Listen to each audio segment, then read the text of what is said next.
Hey y'all, and welcome back to the channel. Today I'm going to be talking about the new film Dumb Money, which basically is the film about the guy who started the GameStop stock thing that happened in January of 2021. It's about him, some of the hedge fund managers, as well as people that invested in the stock and ended up reaping huge rewards. I remember when this happened and just how insane all of this was. So whenever I heard that a movie was getting made about it, I could not wait. Whenever I heard it was going to star Paul Dano, Shailene Woodley, you had Seth Rogen and Nick Offerman in there. A whole bunch of talented actors were going to be in this movie, and it was going to be directed by Craig Gillespie, who made I, Tonya several years ago, as well as Cruella. And right away with the positives, this is just a riveting story. I remember in January of 2021, whenever all of this was going down, I loved the fact that, they were taking it to these hedge fund managers. Regular people were reaping huge rewards. I remember the Wall Street Bets thread, and I thought it was just so funny at the time. So just in general, I love how riveting this movie can be at times. And a lot of that is attributed to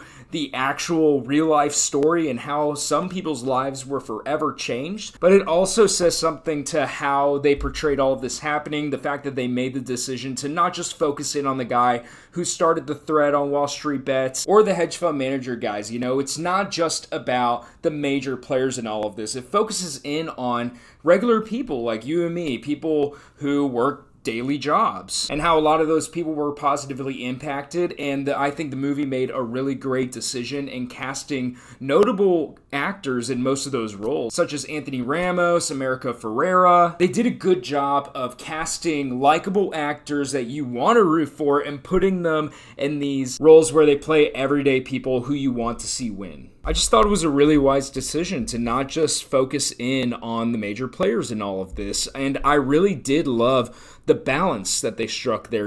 With a large ensemble cast like this, it's easy to let people fall by the wayside, but whenever someone appeared on screen, or even some of the supporting actors involved with their main stories, you knew exactly who they were and you knew their situation. And I think that's something that's really hard for a movie to do. You see someone and you instantly remember, oh yeah, she's a nurse, she has 2 kids, her husband left her, that's her best friend who's also a nurse. And I don't know how many people were in this major ensemble. I think probably around 12 notable actors were a part of this ensemble, probably a little bit more. That's a huge feat for this movie, so my hat's off to them. And then staying along that same line, I want to talk about the performances, because I thought many of them were very good in this movie. I thought everyone was good in this movie. I don't know why I said many, but particularly I felt like Paul Dano was a fantastic main character. I love seeing him pop up in basically everything that he's in. He had a killer year last year with The Batman, The Fabelmans coming out, and he follows it up now with Dumb Money. I thought that he made for a great protagonist here. And then I actually loved Pete Davidson in this movie. He plays Paul Dano's brother. I thought he was the funniest character in the movie, which makes sense. That's why you cast Pete Davidson, but I was pleasantly surprised by him yet again.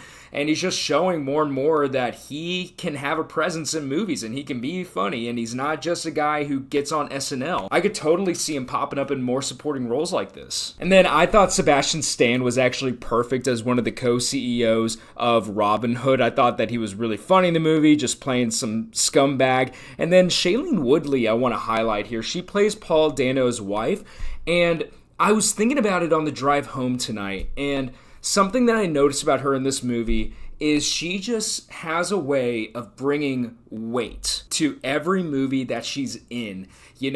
It's not just how she plays major scenes or anything. She's very understated, but she plays it like a real human would. So in a movie where, you have snappy dialogue, you have quirky things going on, Pete Davidson is, doing Pete Davidson things, you always can rely on this character to kind of bring it back down to earth without you knowing it. And I think that's something that she really brings to all of her roles, and she's an actress that just constantly brings it. I just really enjoyed her in the movie. She was a supporting role, and I thought that she did a great job of elevating Paul Dano's character. And then closing out the positives, this is a really funny movie, you guys. It's a lot funnier than I thought it would be. I don't know why I didn't think it would be funnier. It's a movie about GameStop. There were multiple times where the entire theater was laughing out loud. I I know that I laughed at several parts of the movie. It's a really fun time at the theater. But this movie is definitely not perfect. I do have a few negatives, and one of them is I wish they had casted less likable actors in sort of the scummy roles. You know, I mentioned Sebastian Stan. He's really good in that role. But particularly, I really feel like they should have gotten someone other than Seth Rogen for his role as a hedge fund manager. And that's not saying Seth Rogen was bad in the movie. He was quite good in the movie. But whenever I watch Seth Rogen, I just want to like him and I just want to root for him. You know, to me, he's always the knocked up guy. He's someone that I want to like anytime he's on screen. So it was hard for me to want to root against him. I feel like we could have used a few scenes in there where it's like, oh, this guy sucks. And they kind of do that in the beginning, but for me personally, maybe you guys feel differently. For me personally, they didn't do enough for me to want to root against him because Seth Rogen just seems like such a likable guy. I don't know, that's just me. And then one of the major grievances I have with this movie is actually some of the editing choices, and that's a pretty big gripe for me. I feel like for how riveting the story is, they really needed to elevate the moment whenever GameStop hit $100, $300 a share. Those moments feel like in the movie, the way that it was edited, like they just sort of happened. For me, it didn't feel like the climax to everything that we had seen beforehand in the film.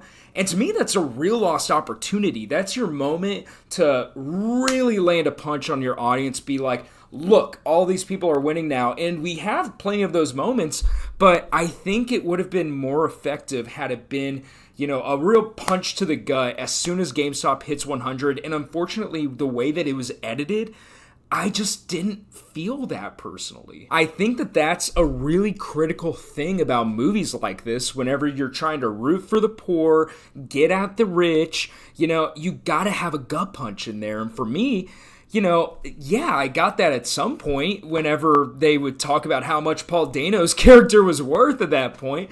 But I feel like that could have been more effective had it been better edited for whenever GameStop hit like $100 or GameStop hit $300. But that's my takeaway. That's kind of how I felt about it, which is a pretty big grievance. But you know what? For the most part, I really enjoyed this movie. I would absolutely go see it again. I highly recommend it to all of you.